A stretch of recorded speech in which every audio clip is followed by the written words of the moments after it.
রংপুর রাইডার্সের আরও একটি জয়, শুধু জয় নয় আরও একটি সহজ জয় রংপুরের সহজ জয় এবং ঢাকা ক্যাপিটালসের আরও একটি হার। ঢাকা ক্যাপিটালস টানা ম্যাচের হারার রেকর্ড গড়ল।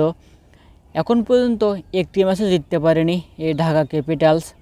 সুপারস্টার শাকিব খানকে সান্ত্বনা দেওয়ার মতো কোনো খেলোয়াড়ই নেই। কী সান্ত্বনা দেবে শাকিব খানকে? খেলোয়াড়রা নিজেরাই তো কোনো রান বা ভালো কিছু করতে পারেনি। শাকিব খান হয়তোবা প্রত্যেকটা খেলোয়াড়ের ওপর রাগান্বিত।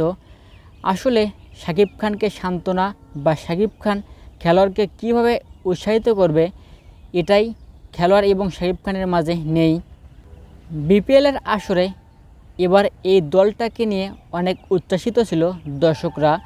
সবাই মনে করেছিল যেহেতু সুপারস্টার শাকিব খানের দল, তাই এই দলটা ভালো কিছু করবে, কিন্তু এখন পর্যন্ত জয় দেখা পায়নি এই দলটি। রংপুর রাইডার্স টস জিতে ফিল্ডিংয়ের সিদ্ধান্ত নেয়, ব্যাটিংকে পাঠায় ঢাকাকে এবং ঢাকা ক্যাপিটালস ব্যাটিংয়ে নেমে দিশেহারা রংপুর রাইডার্সের বোলিংয়ের তাপে।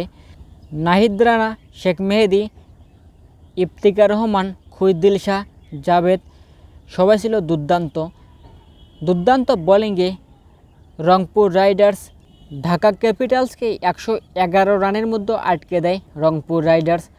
অল উইকেট হারায় ঢাকা ক্যাপিটালস। 112 রানের টার্গেটে ব্যাট করতে নেমে অ্যালেক্স হেল 3 রান করেছে 27 বলে 44।